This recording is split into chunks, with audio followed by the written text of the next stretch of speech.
Okay, so today we're going to talk about poetic structure, that poems are organized into different structures. Just like how a book is organized into chapters, a paragraph is organized into topic sentences and supporting details, poems have organizational structures as well. It's what makes a poem look the way it does on the page. So this is poetic structure. The first thing I wanted to make sure is on your page, you should have glued down first all the examples according to the picture and in the right order. And then the iPods themselves are flaps. So right now you probably don't have your iPods glued on. That's okay, because we're going to want to make sure that we match the correct iPod to the correct example. Your examples should be on the page, and then as we read, I will tell you which iPod goes on this example. Once we're done color coding, you might want to pause the video and glue the correct iPod onto its example. So then you're done. Or you could wait to the end, but that might be a little harder to keep track of. I recommend that after we color code this one and its example, you go ahead and pause the video and glue that one down. So we're gonna start with verse, and we're gonna grab our orange colored pencil. So some poems are structured into verses. A verse is a single line of a poem. So we're gonna underline the word single line. So a verse is one single line. It sometimes gets confused with a stanza. They are not the same thing. A verse is one single line. So then you want to find the very first example. It's pretty obvious because there's just one single line. Hold fast to dreams. This is a very famous poem by Langston Hughes, I believe. This is a single line, and we're going to put the number 1 there. It's just every poem, each line is considered a verse. So you might want to pause the video and glue this iPad, whatever, as a flap over hold fast to dreams. The next one we're going to do is stanza. So we're going to grab our yellow.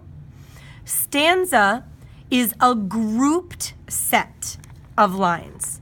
So a stanza is where we take 3 lines, 4 lines, 8 lines, whatever, and group them together. How you can tell is they are set apart with a line of space. So you're going to see 4 lines grouped together, and then you're going to see a space. 4 lines grouped together and a space. Those 4 lines that are grouped are considered a stanza. Stanzas can be any number of lines. They're sometimes called the paragraph of poetry because it's like a paragraph in a novel. You group together all of the lines that go together. That's called a stanza. So our example one is going to be America the Beautiful, a wonderful song about the country of America. Oh, beautiful for spacious skies. 1, 2, 3, 4, 5, 6, 7, 8. Really, there's 9 lines. This one goes together. So 8 lines grouped together, separated by a space, and another 8.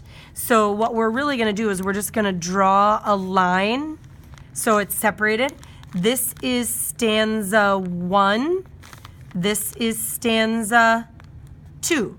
So this has 2 stanzas because this set of lines is grouped and this set of lines is grouped. So again, you might want to pause, glue this one on top so you keep track. We'll move to refrain. I'm going to grab my purple.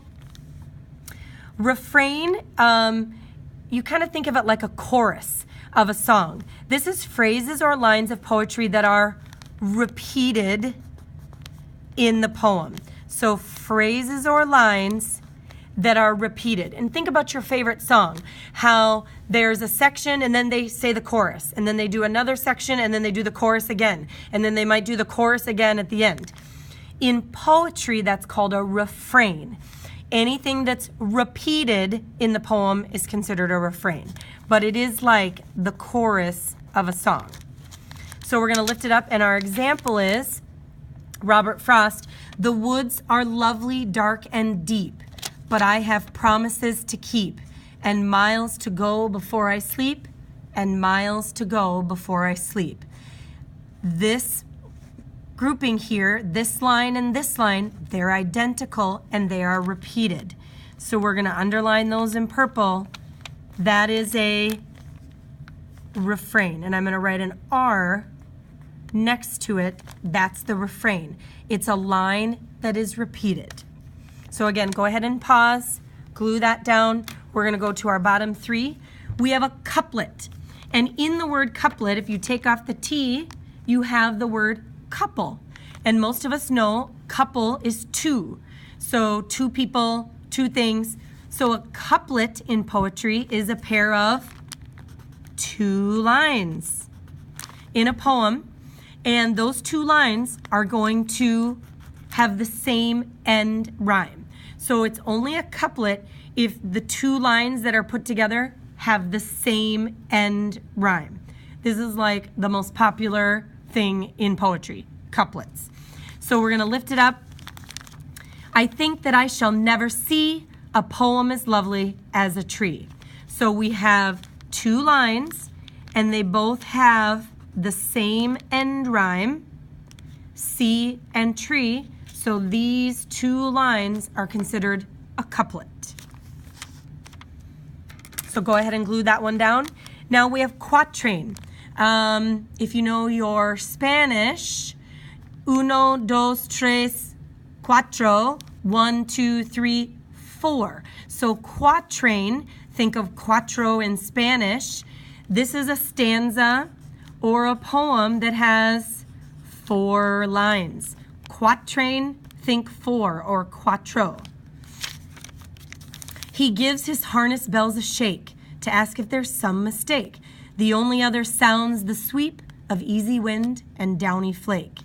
And you'll notice these 4 lines go together, and you have shake, mistake, sweep, and flake. So we have A, B, A as our rhyme scheme. That is a quatrain because it has 4 lines. And then the last one, we have octave. Maybe you can think of this in music. An octave in music from one C to the next C is 8 notes.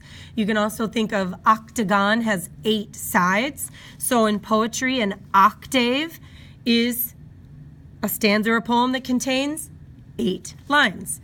So stanza or poem, 8 lines. So again, octagon, octave, all have 8. So is an octave in poetry, it has 8 lines. So we have take, oh take those lips away that so sweetly were forsworn, and those eyes, the break of day, lights that do mislead the morn. But my kisses bring again, seals of love, but sealed in vain, sealed in vain. So we have 8 lines in this stanza. So the magic number is 8 for octave. So these are the 6 basic ways poems are organized.